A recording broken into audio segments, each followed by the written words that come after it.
Welcome back. For this week's fly, we're going to do a traditional Elk Hair Caddis. A very simple, very quick pattern to go through. Just kind of explain some things on it. These days, I still tie them and fish them, but this is probably my least tied and least used caddis pattern. It's still very effective. It's still a great pattern, but there are a couple others that I like to fish that we'll do some videos on later. But we'll just get this one tied up so you guys can see what we got with the original elk hair pattern. I don't like the hackle on my elk or on my caddis patterns, but this was the original, so we're gonna go with it. Like I said, this is a very simple pattern, very easy to tie, and also very effective at imitating a caddis. We're gonna do this in olive today, and for my hackle I just have an olive barred grizzly hackle that we got in place. Get your thread around here. Got everything dubbed, and this is just one wrap right in front of the other. Don't worry a ton about a taper on this. I don't really think a taper is the most critical thing on a caddis pattern. Mayfly is a little bit different of a story. They have a more distinct taper to them, and it gives a better overall profile of the fly. But with the caddis, especially if you're wrapping the hackle in, I don't find the taper to be absolutely critical. So just run this right through here, right up to the eye of the hook, and then you're going to take your hackle. I like my hackle to be undersized. And just go one wrap right in front of the other.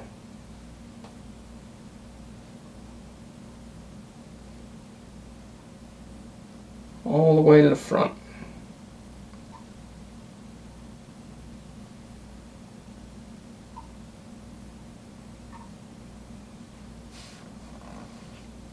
Pull this down. Trim right in front of this. And you can see there is our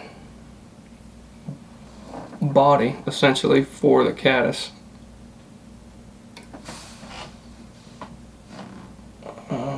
One thing I will do different, and I'll wait until I have everything else tied off, is I will take this bottom hackle and I'll cut it flush. I just don't like I don't like the way it rides when your barbs are below, when your fibers from your hackle are below the hook point. I just don't like the way that it rides, so I trim them off. You don't have to, but I like the way that it swims, or the way that it rides on the water a lot better. We're not using elk hair for this. We're using compare-done deer hair in a natural. And you can see, you can use short fine, you can use the compare-done. This is just the one that I grabbed. I will tie them with elk hair, but I don't know, I kind of like this a little bit better. So what you do is just take a little bit. And you can see where are we at here. That's about what we're looking at. That looks a little fuzzy. There we go. I wound up taking a little bit more than what I would typically use, because I'm going to run this through the comb, and it's gonna slender out some. I'm going to lose some of the fibers. I'm going to lose some of the hairs. So I got it through the comb. Everything looks good. Just throw this in the stacker real quick.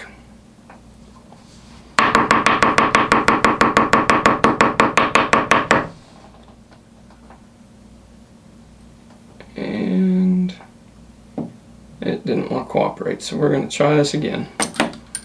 Probably need to clean that up just a touch in there. It seems like it's got a little static. Take two.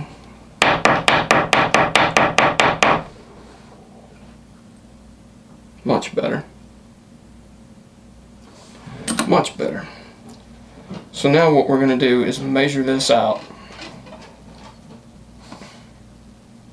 And you're going to take this wing to where it goes just about to where your bend on the hook starts. That's where you want this.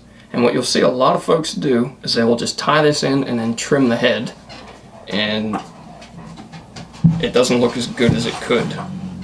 So what we're going to do is just take this and trim this nice and square. Put this down right in front of your eye.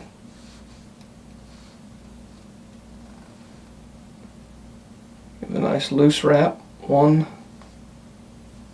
2, and then pull tight. You can see the head on that thing.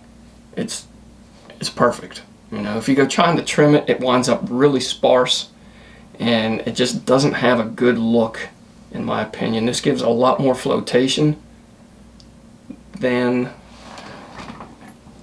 cutting it the other way. So we're just going to go right through here, right where we tied this in, and boom, we're done. Go through and trim this up a little. Now, like I said, the last thing that I'll do, and I'll zoom in so we can see this a lot cleaner. Quit being so fuzzy. It looks pretty good in my monitor. So I'm just going to take all this hackle on the underneath side and cut it flush. It rides so much better this way. I just like the way that it floats on the surface. It's just so much better. But there's your finished original Elk Hair Caddis pattern.